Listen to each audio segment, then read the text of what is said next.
Yang saya hormati Bapak Pimpinan Sidang, Mahaguru, Promotor dan Kopromotor, Mahaguru para penguji, baik internal maupun eksternal. Pertama-tama saya mengucapkan penghormatan dan penghargaan setinggi-tingginya atas kesempatan diberi undangan untuk hadir sebagai penguji eksternal pada program Doktor Ilmu Administrasi. Saudara Promopendus yang saya muliakan, saya Sakir Sabara, penguji eksternal lintas disiplin dari Universitas Muslim Indonesia, berlatar belakang teknik kimia. Saat doktor di sini diberi bekal ilmu oleh Prof. Hakim dan Ibu Enda serta Prof. Sumarno dengan teori robust decision making. Itulah yang membuat saya seperti hari ini, Prof. Makasih, Prof.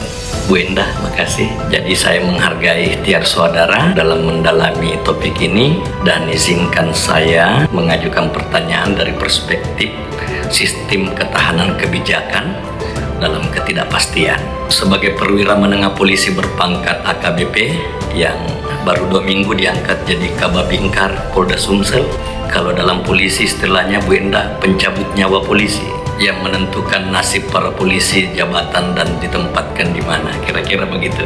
Pak Erwin memikul beban tanggung jawab ganda ya, sebagai penjaga ketertiban dan sebagai perancang peradaban hukum masa depan di kepolisian. Makanya dalam konteks RDM, saya coba bertanya konteks krisis ketertiban lalu lintas yang kompleks dan penuh ketidakpastian akhir-akhir ini, di mana ada penghematan anggaran, ada defisit fiskal daerah, ada resistensi publik, hingga ada disrupsi digital di tubuh kepolisian. Pertanyaan saya sebenarnya sejauh mana kebijakan ETLE ini yang saudara teliti ini mampu bertahan dan tetap relevan secara jangka panjang.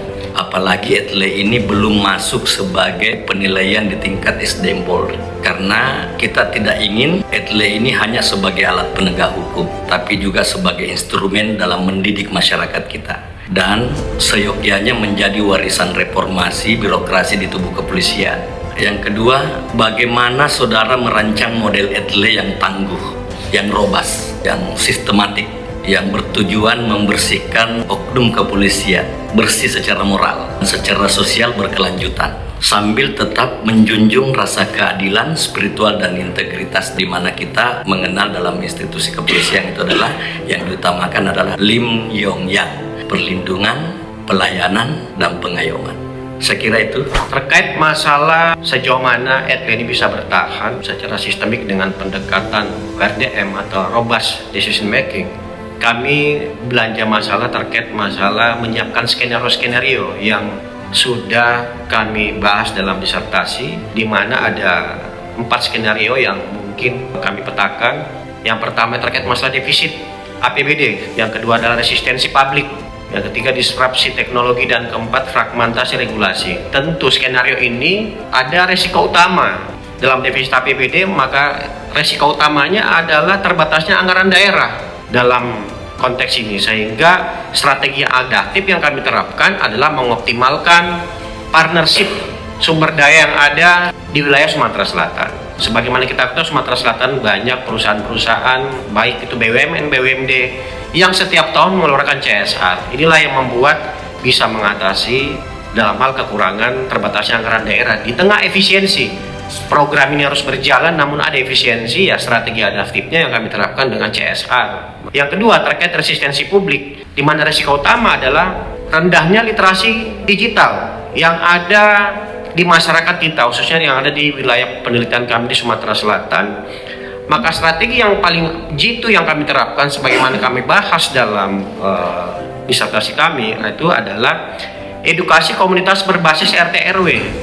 Kami sudah menerapkan di Sumatera Selatan dengan melibatkan Babin Kamtibmas yang berada di garda terdepan, melekat di RT RW. Inilah yang kami gunakan dengan melalui literasi medsos dengan cepat, sehingga masyarakat yang ada di seluruh RT RW di Sumatera Selatan bisa memahami kebijakan-kebijakan terkait mengenai electronic traffic law enforcement. Makasih Saudara Promopendus. Saya secara pribadi memberikan penghargaan yang tinggi atas jawaban saudara yang cukup terstruktur, reflektif, dan lumayan menjangkau masa depan. Saya kira itu menunjukkan keleluasaan wawasan ilmiah dan sudah menunjukkan kejernihan berpikir sistematik.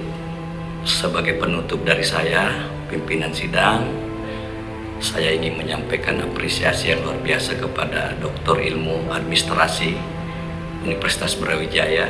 Saya itu dapat berkah keikhlasan bimbingan dari Universitas Brawijaya ini sehingga bisa cepat profesor. Mudah-mudahan keikhlasan dan keberkahan Universitas Brawijaya ini juga menyertai Promopendus sehingga bisa nanti cepat juga jadi jenderal.